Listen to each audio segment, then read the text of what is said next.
Hello everyone, welcome back to my YouTube channel.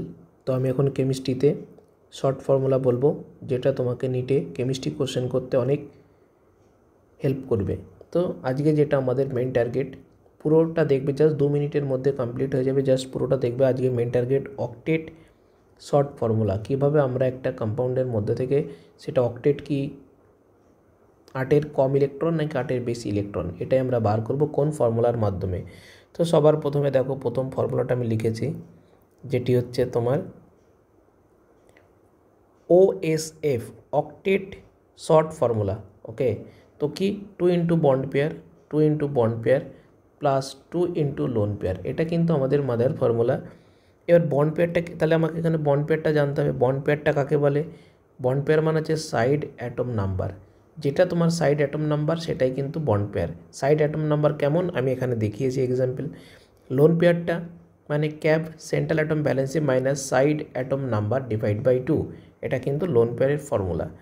Cap মানে কি central, সিতে central atom ব্যালেন্সি, সান মানে কি সাইড অ্যাটম নাম্বার, ঠিক আছে। When electron number less than 8, সেটাকে আমরা কি বলবো? যদি ক্যালকুলেশন করে বেরাই ইলেকট্রন নাম্বার লেস দ্যান 8-এর কম, তখন সেটাকে বলবো electron deficient or Luis acid. যখন আমরা দেখব ক্যালকুলেশন করে এই ফর্মুলাটাতে 8 বা 8-এর বেশি হচ্ছে, সেটাকে বলবো অক্টেট বা অক্টেট সমৃদ্ধ। ওকে, তো এবার একটা এক্সাম্পল এখানে আমি একটা উদাহরণ দিয়েছি। যেমন মনে করো BH3, এখানে এক্সাম্পলটা যে উদাহরণটা দিয়েছি, মনে করো BH3 এই উদাহরণটা দিয়েছি আমি। ওকে, তাহলে এটার ক্ষেত্রে আমি দেখব ইলেকট্রন নাম্বারটাকে কাউন্ট করব। যদি 8-এর কম হয় সেটাকে বলবো ইলেকট্রন ডেফিসিয়েন্ট, যদি 8-এর বেশি হয় সেটাকে বলবো ইলেকট্রন রিচ। তাহলে OSF ইকুয়াল টু সূত্র 2 into bond pair, 2 into bond pair plus 2 into lone pair. তাহলে BH3 side atom central atom কী করে চিনব? যে সিঙ্গেল অবস্থায় আছে। তাহলে BH3 এখানে বোরন কিন্তু সিঙ্গেল অবস্থায়, হাইড্রোজেন তার পাশের অ্যাটম সাইড অ্যাটম, এটাকে তাহলে সেন্ট্রাল অ্যাটমের পাশে যে অ্যাটমটা থাকে তাকে সাইড অ্যাটম বলে। যেহেতু বোরন ইজ সিঙ্গেল অ্যাটম, তাহলে বোরন যে সিঙ্গেল অবস্থায় থাকবে সেটা সেন্ট্রাল অ্যাটম, আর সেন্ট্রাল অ্যাটমের সাইডে যে অ্যাটমটা থাকবে সেটা হচ্ছে সাইড অ্যাটম। তাহলে BH3-তে 2 ইন্টু বন্ড পেয়ার, এটাই কিন্তু side atom equal to bond pair.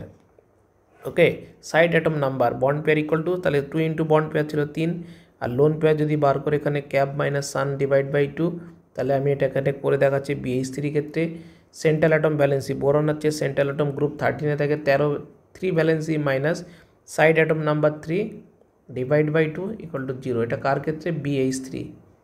এটা BH3-র ক্ষেত্রে কিন্তু বোরনের কিন্তু লোন পেয়ার 0, সেই জন্য 2 ইন্টু লোন পেয়ার ছিল, ক্যালকুলেশন করলে 6 হলো।